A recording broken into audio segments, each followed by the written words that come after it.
Hey guys, Awkward Hybrid here. Yeah, I'm doing a Q&A, even though I don't have the subscriber count necessary for it. But then I took a step back and realized, hold on, how about instead of YouTube, I do it on that other site I take? You know, the one where I sold my dignity for followers. Let's get to it. First question comes from Esther. Gone Girl.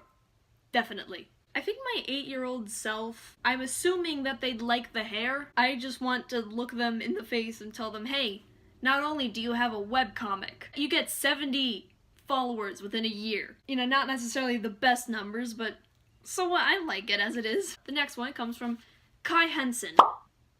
Life is when your parents do the thing that makes childbirth necessary, and then your mom gives birth because of the collection of cells, and then you have a conscience, and you're told to do schoolwork so you can get a job. Taxes. Oh yeah, because we see air around us, but when we look down at water, we're looking down at it. But if you're ever underwater and you look around, yeah, there's water. So if you're on the perspective of a fish and then you look up, and then it's like, holy crap, that's the air world. I'm doing life insurance on that one. Anyway, next question. This one's from The Broken Rose. Probably my sophomore year when I had to give it was a very specific assignment. We had to do a commercial that incorporates a Greek god.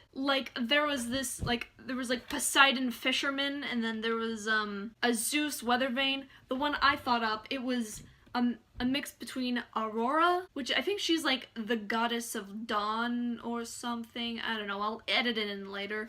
And then combined with Harpies. The two meet up to make an alarm clock.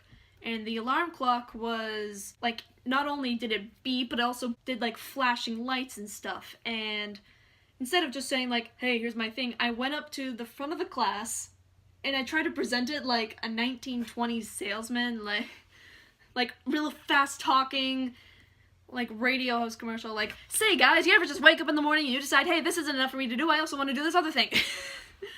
That kind of speed. It was I wore this trench coat. It was the overcoat in BBC Sherlock. It was that, and then I had these jeans that was one leg black, the other leg black and white checkered. And then I had a button up, suspenders, and a top hat. So I went up to the front of the class, I talked that really fast tone about this Harpy Aurora alarm clock, and then when I finished it, the whole class started applauding, and then my teacher cried. She was actually wiping her face and said, I'm crying right now.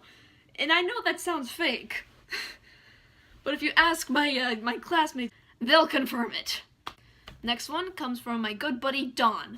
Opinionated, artsy, quiet, at least in public. I want to go to the new settlement. I want to explore space. You know how cool space is? There's a lot of it up there. Not enough room here.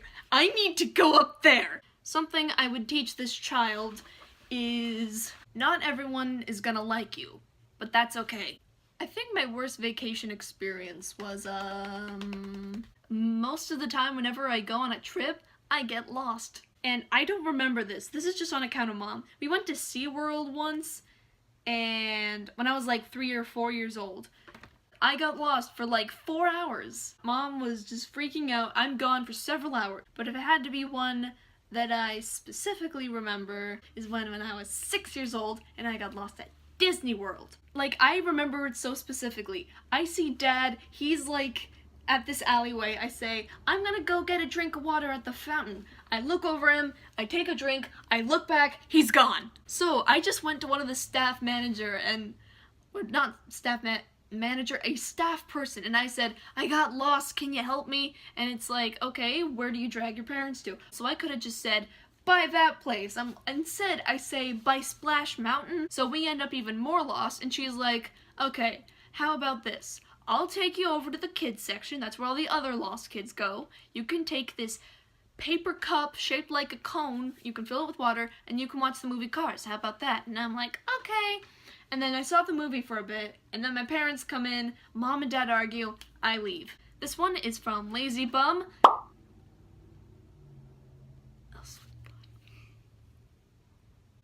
Because English grammar because English grammar. I would assume that I'd count by days probably, but that's just rough guesswork. The S is what you pronounce and it's the C that's silent. Probably because there's still some like collected water on you that's like still kind of grimy, or maybe it's like when you clean up, like the towel's still wet, but you put it in laundry and then you pile on dirty clothes on that. Then the towel gets dirty. Because they want to use it under the guise of charitable services, and they don't often do that. It tastes like whatever solvents have been used to clean out the water with. Because we're stupid and we count things in weird ways. It's the floor that gets cleaner because of the soap.